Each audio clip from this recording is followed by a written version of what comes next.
ನಿಮ್ಮ ಶಿಕ್ಷಣವನ್ನು ಯಾರು ಕದೀಲಿಕ್ಕೆ ಸಾಧ್ಯವಿಲ್ಲ. ಆದರೆ ಪ್ರಪಂಚದಲ್ಲಿ ಶಿಕ್ಷಣ ಒಂದಿದ್ರೆ ಜ್ಯೋತಿಯಂತೆ ಬೆಳಗ್ಬಹುದು. ಇಲ್ಲ ಅಂತಂದ್ರೆ ಮನುಷ್ಯತ್ವ ಏನೂ ಪ್ರಯೋಜನಕ್ಕೆ ಬರೋದಿಲ್ಲ. ಶಿಕ್ಷಣವಿಲ್ಲದೆ ಜ್ಞಾನ ಸಂಪಾದನೆ ಸಾಧ್ಯ. ಅದಕ್ಕೆ ಇವತ್ತು ಒಂದು ಹೋರಾಟ ನಡೆದಿದೆ. ಸರ್ಕಾರ ಮಾಡ್ತಾ ಇರ್ತಕ್ಕಂಥದ್ದು ಒಂದು ಹೋರಾಟವೇ. ಯಾವ ರೀತಿ ಡಾಕ್ಟರ್ಗಳು ಇವತ್ತು ನಮಗೆ ಬಂದ ಕಾಯಿಲೆ ಎಲ್ಲಿ ಹೋಗ್ತೀವಿ? ನಾವು ಡಾಕ್ಟರ್ ಬಳಿ ಹೋಗ್ತೀವಿ. ವೈದ್ಯರ ಹೋರಾಟ ಏನಿದೆ ಅಂತಂದ್ರೆ ಅನಾರೋಗ್ಯದ ವಿರುದ್ಧ ಇದೆ. ಶಿಕ್ಷಣ ಸಂಸ್ಥೆಗಳ ಹೋರಾಟ ಏನಿದೆ ಅಂದ್ರೆ ವಿದ್ಯೆಯಿಂದಲೇ ವಂಚಿತರಾಗಿರ್ತಕ್ಕಂಥ ಜನರಿಗೆ ವಿದ್ಯೆ ಕೊಡಬೇಕು, ಅಂದ್ರೆ ಅವಿದ್ಯಾವಂತರು ಯಾರು ಇರಬಾರದು ಅನ್ನೋ ಇದ್ರ ಮೇಲೆ ಅದಕ್ಕಾಗಿ ಹೋರಾಟ ನಡೆದಿದೆ. ಒಟ್ಟಾರೆ ಸರ್ಕಾರ ಇರ್ಬೋದು, ಜನ ಇರ್ಬೋದು, ಪ್ರಾಮುಖ್ಯತೆ ಯಾವುದಕ್ಕೆ ಕೊಡಬೇಕು ಅಂತಂದ್ರೆ ಮೊದಲನೇದಾಗಿ ವಿದ್ಯೆ, ಎರಡನೇದಾಗಿ ಆರೋಗ್ಯ. ವಿದ್ಯೆ ಆರೋಗ್ಯ ಎರಡು ಜೀವನದಲ್ಲಿ ನಾವು ಸಮಾನವಾಗಿ ಸ್ವೀಕಾರ ಮಾಡಿ ಆ ಎರಡನ್ನ ಕಾಪಾಡಿಕೊಂಡ್ರೆ ನಮ್ಮ ಜೀವನ ಸಾರ್ಥಕ. ಆರೋಗ್ಯ ಇಲ್ಲದ ವ್ಯಕ್ತಿ ಕಸಕ್ಕೆ ಸಮಾನ, ವಿದ್ಯೆ ಇಲ್ಲದ ವ್ಯಕ್ತಿಯೂ ಕೂಡ ಅಷ್ಟೇ. ಆ ಕಾರಣದಿಂದ ಇವೆರಡನ್ನ ನಾವು ಕಾಪಾಡಿಕೊಳ್ಬೇಕು. ಆದ್ರೆ ಇತ್ತೀಚೆಗೆ ಆಡಳಿತ ಮಾಡ್ತಾ ಇರ್ತಕ್ಕಂಥ ಸರ್ಕಾರಗಳು ಅವುಗಳಲ್ಲೇ ಸಮಸ್ಯೆ ಇದೆ. ಆ ಸಮಸ್ಯೆ ಏನಪ್ಪ ಅಂತಂದ್ರೆ ವಿದ್ಯೆಗೆ ಮತ್ತು ಆರೋಗ್ಯಕ್ಕೆ ಹೆಚ್ಚಿನ ಆದ್ಯತೆಯನ್ನು ಕೊಡ್ತಾ ಇಲ್ಲ. ಅದರ ಬದಲಾಗಿ ಚೀಪ್ ಪಾಪ್ಯುಲರ್ ಪ್ರೋಗ್ರಾಮ್ಗಳು, ಜನರಿಗೆ ಬೇಕೇ ಇಲ್ಲ ಅಂತಕ್ಕಂಥ ಕಾರ್ಯಕ್ರಮಗಳನ್ನು ಕೊಟ್ಟು ಜನರನ್ನ ಸೆಳೆಯುವ ಕೆಲಸ ಮಾಡಿ ವಿದ್ಯೆಗೆ ಮತ್ತು ಆರೋಗ್ಯಕ್ಕೆ ಅನ್ಯಾಯ ಮಾಡತಕ್ಕಂಥ ಇದನ್ನ ನಾವು ನೋಡ್ತೀವಿ.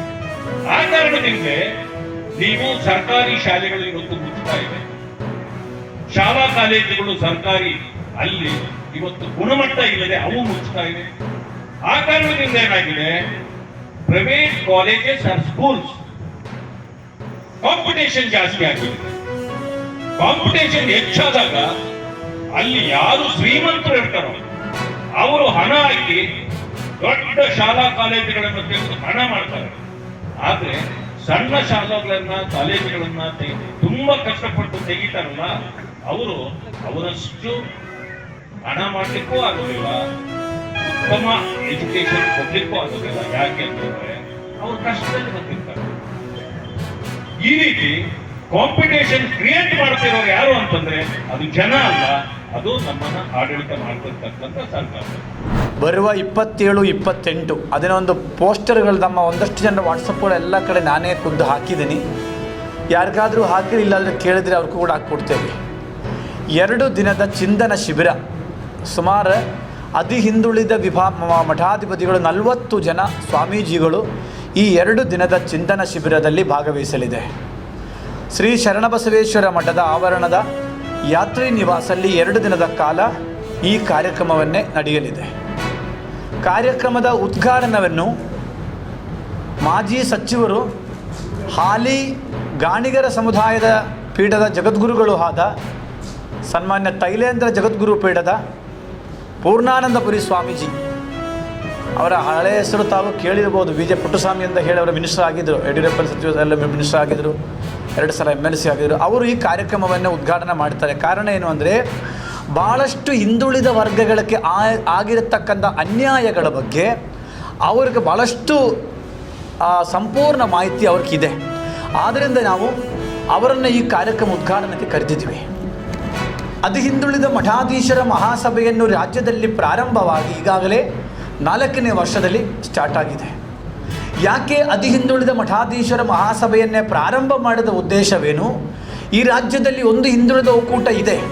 ಆದರೆ ಆ ಹಿಂದುಳಿದ ಒಕ್ಕೂಟದಲ್ಲಿ ಕೇವಲ ಹಿಂದುಳಿದ ವರ್ಗವಾಗಿ ಗುರುತಿಸಿಕೊಂಡಿರತಕ್ಕಂಥದ್ದು 4, 5, 6 ಜನ ಸ್ವಾಮೀಜಿಗಳು. 2ನೇ ಹಂತದಲ್ಲಿರತಕ್ಕಂಥ ಸ್ವಾಮೀಜಿಗಳಿಗೆ ಅವರ ಮಠವನ್ನೇ ಬೆಳೆಸೋದಾಗಲಿ, ಮಠವನ್ನೇ ಕಟ್ಟೋದಾಗಲಿ, ಅವರ ಸಮಾಜವನ್ನೇ ಮೇಲೆ ಎತ್ತೋದಾಗಲಿ ಯಾವುದಕ್ಕೂ ಕೂಡ ಅವಕಾಶವನ್ನು ಒದಗಿ ಬಂದಿರಲಿಲ್ಲ. ಹಾಗಾಗಿ ನಾವೆಲ್ಲರೂ ಕೂಡ ಚಿಂತನೆ ಮಾಡಿ ಅತಿ ಹಿಂದುಳಿದ ಮಠಾಧೀಶರ ಮಹಾಸಭೆಯನ್ನೇ ಪ್ರಾರಂಭ ಮಾಡಿದ್ದೀವಿ. ಈಗಾಗಲೇ ಹಲವಾರು ಹೋರಾಟ ಕೂಡ ನಾವು ಕೈ ಎತ್ತಿಕೊಂಡಿದ್ದೀವಿ.